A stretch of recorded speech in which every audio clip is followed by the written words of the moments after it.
नमस्कार दोस्तों, आज का वीडियो अपना हड़प्पा सभ्यता का अचानक विलुप्त कैसे हुई, जो सिंधु घाटी सभ्यता है वह कैसे खत्म हुई, कैसे उसका पतन हुआ, इसके बारे में पढ़ेंगे। तो मेन पॉइंट है अपना सिंधु घाटी सभ्यता अचानक कैसे लुप्त हो गई, अचानक से कैसे लुप्त हो गई, इस पर अपन चर्चा करेंगे। हड़प्पा सभ्यता के पतन के कौन कौन से कारण हैं, कितने कारण हैं, उन पर भी अपन चर्चा करेंगे। उससे पहले कुछ जो ठोस कारण हैं जिनके बारे में बुकों में प्रारंभ से चला आ रहा है, विद्वान मानते हैं, तो अपन उसकी चर्चा करते हैं और देखते हैं इन तर्कों में कितना दम है, वह कितना नहीं है, कितनी वास्तविकता। तो देखिए, सबसे पहले आज जो कारण है वो है आर्य आक्रमण, आर्यों का आक्रमण। कहते हैं कि आर्य लोग जो थे वो बाहर से आए और विदेशी आक्रमणकारी थे। उन्होंने आकर के हड़प्पा सभ्यता पर आक्रमण किया और हड़प्पा सभ्यता पतन की तरफ चले गई, हड़प्पा सभ्यता का पतन हो गया। अब इसके पीछे कौन कौन से कारण हैं, क्या हैं, कौन कौन से विद्वानों ने क्या क्या कारण दिए, उनकी अपन चर्चा करें। और इस मत का जो खंडन करने वाले विद्वान हैं, जिन्होंने इस मत का खंडन किया कि ऐसा कुछ भी नहीं है, कपोल कल्पित बातें हैं, सिर्फ मिथक के सिवा कुछ नहीं हो सकता, उसकी भी अपन चर्चा करें। उसके बाद इसके पतन के अन्य और कारण हैं, उनकी अपन आगे चर्चा करेंगे। तो देखिए, पहला पॉइंट अपना है सिंधु घाटी सभ्यता अचानक कैसे लुप्त हो गई। पहला कारण है आर्य आक्रमण। सर्वप्रथम यानी कि सबसे पहले ये किसने कहा कि आर्यों के आक्रमण से ही हड़प्पा सभ्यता का पतन हुआ। उस विद्वान का नाम है रामप्रसाद चंद्रा। रामप्रसाद चंद्रा ने सबसे पहले प्रतिपादित किया और ये थ्योरी दी कि आर्यों के आक्रमण से हड़प्पा सभ्यता का पतन हुआ।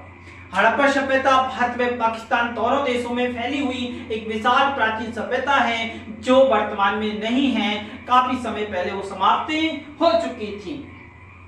अब इसको रामप्रसाद चंद्रा को आरपी चंद्रा के नाम से भी जाना जाता है। इसके बाद में 1934 में एक अगली थ्योरी आई, गार्डन चार्ट ने इसी बात का समर्थन किया और गार्डन चार्ट ने भी कहा कि जो हड़प्पा सभ्यता है, सिंधु घाटी सभ्यता है, नाम एक ही है, चाहे आप हड़प्पा सभ्यता कह दो या सिंधु घाटी सभ्यता कह दो या सिंधु सरस्वती सभ्यता कह दो या सैंदव सभ्यता कह दो, बात एक ही है। तो दूसरा बात, इनकी बात का जो समर्थन करने वाला जो विद्वान था रामप्रसाद चंद्रा की का गार्डन चार्ट था। 1914 की बात थी, उस समय अपने यहाँ अंग्रेजों का शासन था, तो उस समय उन्होंने इसी बात का समर्थन किया और आर्यों के आक्रमण को उत्तरदायी मान दिया। इसके बाद में 10 साल बाद 1946 में, कब 1946 में कौन से विद्वान हैं, मार्टिमर व्हीलर, इन्होंने बड़े ही जबरदस्त तर्क दिए हैं और उसका विस्तार से वर्णन किया, उनके बारे में अपन आगे पढ़ेंगे। इनके बाद में जो आगे इनका समर्थन करने वाले थे स्टुअर्ट पिगट, ठीक है। तो आपको याद रखना है रामप्रसाद चंद्रा ने सबसे पहले, उसके बाद गार्डन चार्ट ने इसी बात का समर्थन किया, उसके बाद मार्टिन व्हीलर ने इसका समर्थन किया और अंत में स्टुअर्ट पिगट ने भी इसी बात का समर्थन किया। तो 34, 36 और बाद में इसने, तो इस प्रकार ये 4 व्यक्तियों ने एक के बाद एक इस बात का समर्थन किया। इन चारों के अनुसार हड़प्पा सभ्यता का जो अचानक जो पतन हुआ वो किसके कारण हुआ, आर्यों के आक्रमण के कारण हुआ। आर्य आए और उन्होंने आक्रमण किया और हड़प्पा सभ्यता समाप्त हो गई। तो ऐसा कारण इन चारों ने दिया है। अब देखिए, इन्होंने उसके पीछे रीजन क्या बताए हैं, उनकी अपन चर्चा करते हैं। जैसे कि एक की बात करते हैं अपन, व्हीलर की बात, मार्टिमर व्हीलर की। तो मार्टिमर की जगह अपन यहाँ मार्टिमर को ना जोड़ के किसको लिख रहे हैं, ओनली व्हीलर, एक ही व्यक्ति हैं, विदेशी हैं, नाम भी विदेशी हैं। तो मार्टिमर व्हीलर ने कहा कि देखिए भाई साहब, ऋग्वेद में जो आपके वेद हैं, आर्यों के 4 वेद हैं, है ना, भारतीय संस्कृति के 4 वेद हैं, जिसमें से पहला वेद है ऋग्वेद। और ऋग्वेद में जो इंद्र है, ऋग्वेद में कौन, इंद्र, इंद्र को क्या कहा गया है, पुरंदर कहा गया है। इंद्र को ऋग्वेद में क्या कहा गया है? पुरंदर। पुरंदर माने दुर्गों को गिराने वाला, नष्ट करने वाला कहा गया है। ऐसा किसने कहा? बिहलर ने कहा। किस आधार पे कहा?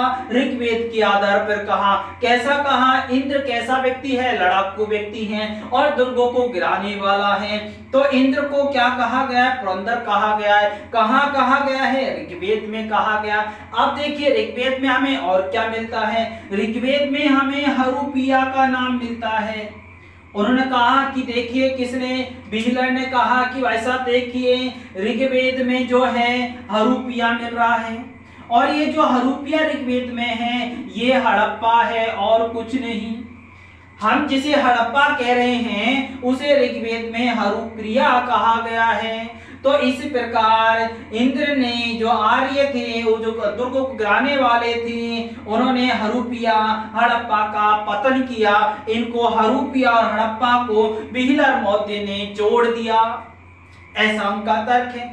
आगे उन्होंने एक और तर्क दिया कि देखिए जो पहले नगर थे, जो नगर, क्योंकि हड़प्पा सभ्यता कैसी थी? प्रथम नगरीय सभ्यता थी। 16 महाजनपद जो आएंगे 6ठी शताब्दी में द्वितीय नगरीकरण होंगे। तो उन्होंने कहा ये जो नगरीय सभ्यता थी उसके पीछे पुर लगाया जाता था, नगरों में पुर लगता था, ऐसा बिहलर का मानना है।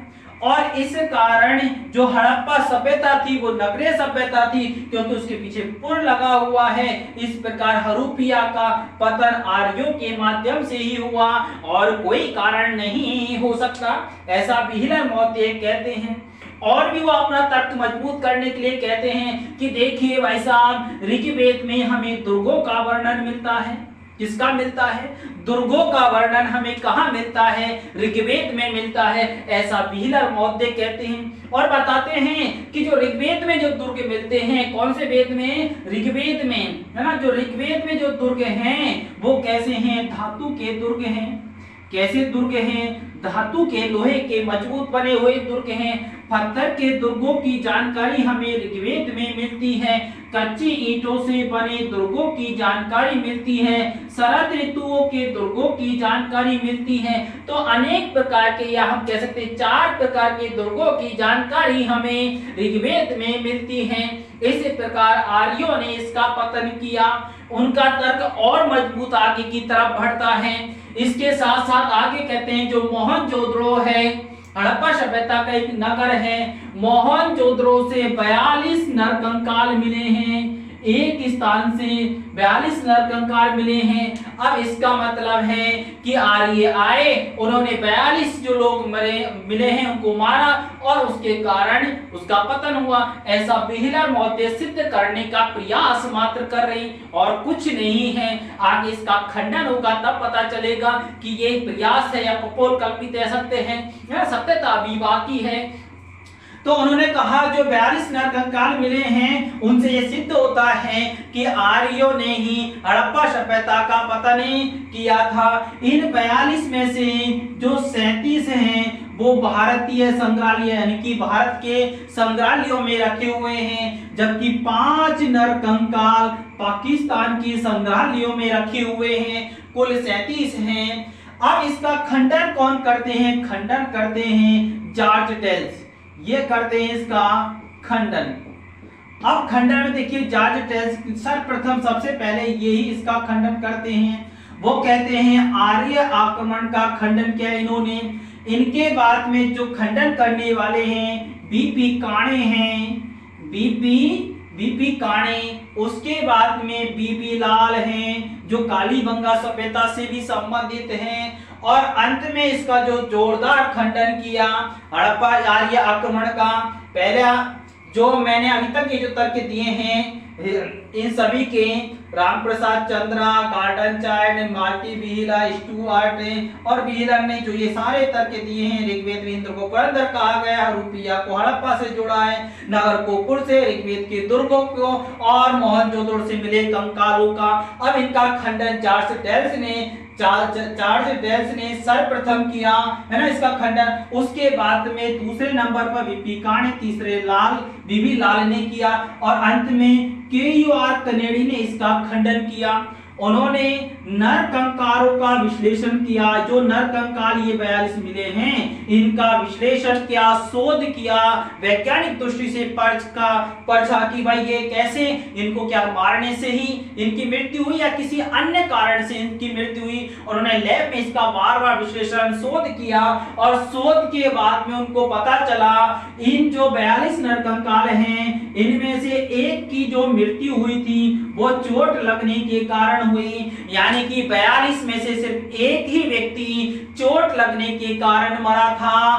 बाकी के जो बचे हुए सभी व्यक्ति थे मलेरिया के कारण मारे गए, है ना। तो 42 में से एक कैसे मरा, चोट के कारण, जबकि 41 किससे मरे, मलेरिया के कारण। इसका मतलब यह है कि जो आर्यों के आक्रमण की थ्योरी थी वो गलत सिद्ध होती दिख रही है।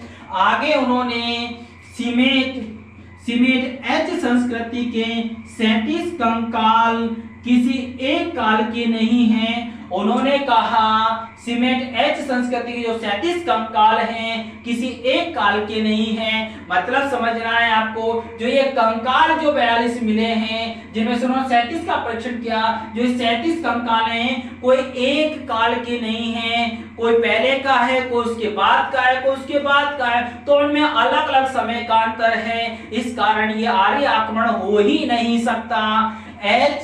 सीमेट एच संस्कृति का मतलब होता है उत्तर हड़प्पा काल, उत्तर हड़प्पा काल, है ना, या उत्तर हड़प्पा संस्कृति कह सकते हो। तो सीमेट एच संस्कृति का मतलब उत्तर हड़प्पा संस्कृति, पतन की जो संस्कृति है वहां की। तो ये 37 कंकालों का बताया कि एक काल के नहीं है, अलग अलग काल के आगे पीछे के, तो ये आक्रमण का भी कारण नहीं हो सकता। दूसरा, मलेरिया से मारे गए, एक व्यक्ति चोट से मरा, बाकी के सब वैसे ही मरे हुए हैं। अब मोड़ो की बात कहते हैं। मोड़ो ने पूरी तरह से विश्लेषण किया। मोड़ो ने कहा, मोड़ो का मत है उनके अनुसार कि हड़प्पा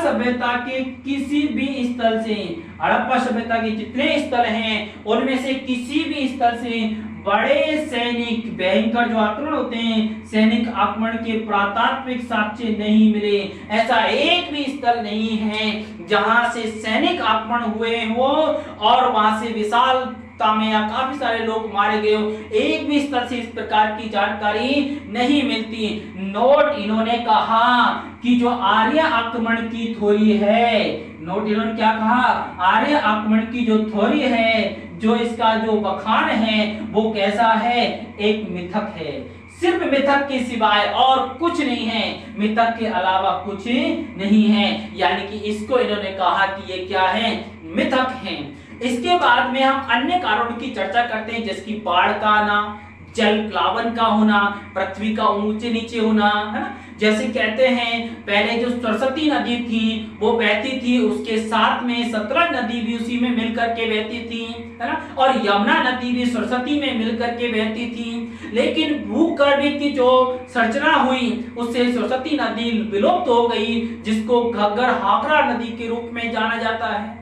अब दोनों जो उसकी सहायक नदी थी, सरस्वती की सहायक नदी जो सतलज और यमुना नदी थी, यमुना गंगा में मिल गई और जो सतलज है वो सिंध में चली गई। तो कहते हैं कि इस कारण भी उसका पतन हुआ। एक कारण माना जाता है 900 साल तक लगातार सूखा पड़ना, उस कारण भी हड़प्पा सभ्यता का पतन हुआ था, ऐसा वर्णन मिलता है। कुछ विद्वान जो कहते हैं, जिन्होंने लोथल, भगतराव, हड़प्पा, मोहनजोदड़ो के स्थलों से बाढ़ के प्रमाण उन्हें मिले हैं। जो नदियों के किनारे ये नगर बसे हुए थे कि एकदम विशाल बाढ़ आई और बाढ़ में सब समाप्त ही हो गया, तो बाढ़ को भी इसके पतन का कारण माना जाता है। तो इसी प्रकार इसके पतन का कारण मलेरिया जैसे कि कोरोना जैसी बीमारी आई, महामारी जो भयंकर रूप से फैली, उसको भी इसके पतन का कारण माना जाता है। प्राकृतिक आपदा के कारण भी इसका पतन माना जाता है। तो ये प्राकृतिक जो होते हैं जिसके कारण सूखा पड़ना, अकाल पड़ना आदि कारणों को मानते, तो ये अनेक कारणों से कहते हैं कि हड़प्पा सभ्यता का पतन हुआ होगा। इस प्रकार कोई भी व्यक्ति पूर्णता से ठोस मत पर नहीं पहुंच पाया। तो इसमें से कई कारण हैं, बाढ़ हो सकता है, जल प्लावन हो सकती है ना, या प्राकृतिक आपदा हो सकती है। तो इस कारण, जबकि आर्य आक्रमण तो बिल्कुल भी नहीं है। ठीक है, तो इस प्रकार ये अनेक कारणों से हड़प्पा सभ्यता का पतन होना निश्चित था और उस तरह हुआ। ठीक है, वीडियो अच्छा लगे तो लाइक व शेयर जरूर करिए।